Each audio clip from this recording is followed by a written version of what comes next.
Olá, queridos irmãos e irmãs, sejam bem-vindos a essa Lexio Divina Peregrina. Eu me chamo Irmã Ana, sou virgem consagrada da comunidade Sementes do Verbo, faço parte da Casa de Missão Santa Maria de Belém, na residência episcopal, aqui em Belém do Pará. Durante toda essa semana, nós estamos meditando o livro do Êxodo e dando continuidade a essa leitura. Naqueles dias, os filhos de Israel partiram de Ramsés para Sucote. Eram cerca de 600 mil homens a pé, sem contar as crianças.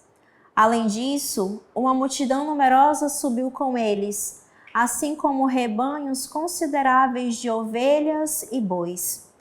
Com a massa trazida do Egito, fizeram pães ázimos, já que a massa não pudera fermentar, pois foram expulsos do Egito e não tinham podido esperar nem preparar provisões para si. A permanência dos filhos de Israel no Egito foi de 430 anos.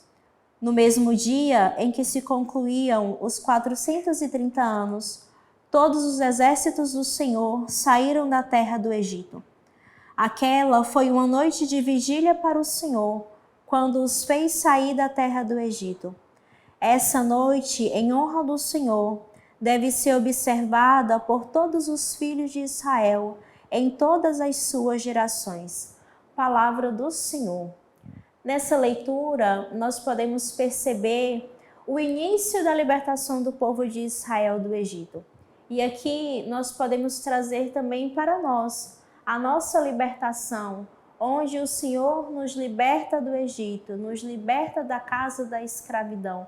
E aqui, assim como o povo de Israel foi chamado a ter essa noite de vigília para o Senhor, a dar graças ao Senhor, nós também somos chamados a dar graças ao Senhor, a ter essa noite de vigília em honra ao Senhor pela libertação que Ele fez nas nossas vidas. Seja a libertação física, a libertação psíquica ou a libertação espiritual. Todos nós somos chamados a dar graças ao Senhor por essa libertação.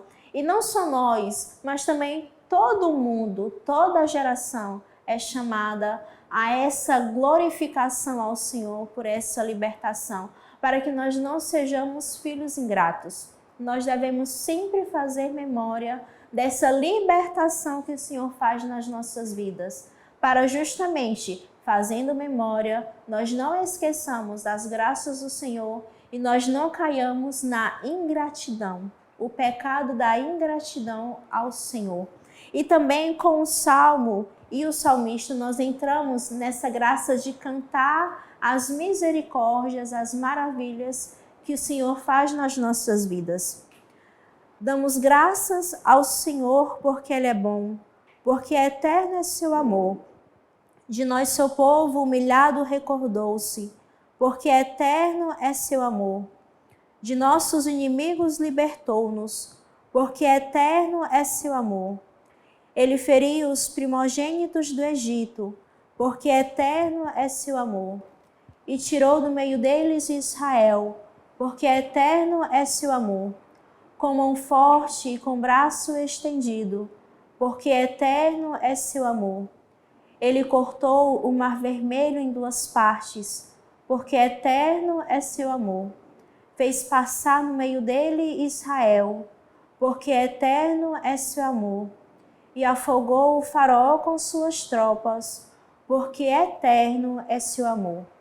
Porque eterno é o amor do Senhor na vida do povo de Israel, porque eterno é o amor do Senhor nas nossas vidas, na sua vida. Nós devemos dar graças ao Senhor hoje e sempre, porque a misericórdia, o amor do Senhor é de sempre e para sempre. E nós nunca devemos nos esquecer disso. Devemos dar graças em todos os momentos, em todas as situações, e assim louvar sempre, porque o louvor é esse que eleva o homem a Deus.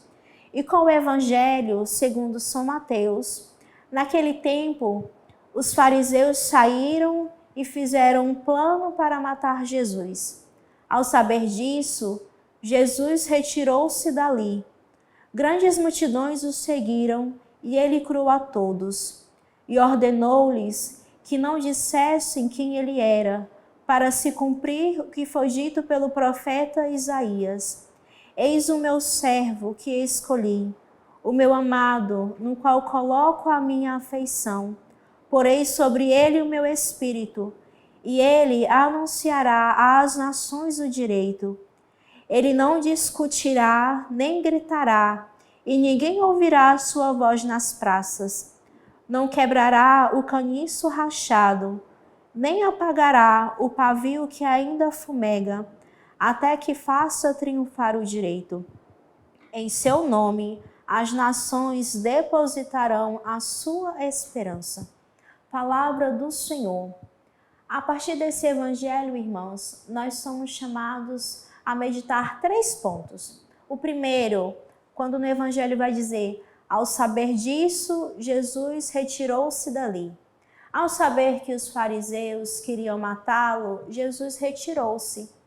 Nós também somos chamados, assim como Jesus, nós somos chamados a nos retirar do meio em que nós nos sentimos ameaçados, em que nós colocamos a nossa vida e a nossa vocação em perigo. Nós também devemos nos retirar, devemos ter essa posição de pequenez, essa posição de vigilância e nos retirar, ser humilde, ser pequeno e simplesmente se retirar para colocar a sua vida e a sua vocação em segurança. E depois o evangelho continua dizendo: grandes multidões o seguiram e ele curou a todos. Jesus é esse que cura a todos, que nos cura, que cura você, que cura todas as pessoas que vão ao encontro de Jesus. E ele ordenou-lhes que não dissessem quem ele era, para se cumprir o que foi dito pelo profeta Isaías. Jesus, ele dá uma ordem para que se cumpra a profecia. Nas nossas vidas, nós também devemos entrar nessa graça de obediência para que se cumpra a profecia que o Senhor faz nas nossas vidas. Nós devemos ser pequenos, humildes e obedientes para que se cumpra a profecia de Deus nas nossas vidas. E depois, ao final do evangelho, vai dizer: e em seu nome as nações depositarão a sua esperança. Esse ano em que nós peregrinamos na esperança, meditamos também essa graça da esperança através da Lexio Divina Peregrina. Nós somos chamados a buscar essa esperança que é o próprio Senhor. Ele é a esperança das nossas vidas, das nossas vocações, é a esperança da nossa salvação. Era a esperança do povo de Israel que era libertado do Egito. É a nossa esperança quando o Senhor nos liberta das nossas escravidões. E nós devemos buscá-lo e depositar toda a nossa esperança nele. Então, você também que experimenta e que busca o Senhor como a única esperança, também curte e caminha e compartilha essa Lexio Divina para que muitas outras pessoas também possam experimentá-lo e tocar o Senhor como essa única esperança. Que Deus abençoe todo o vosso dia.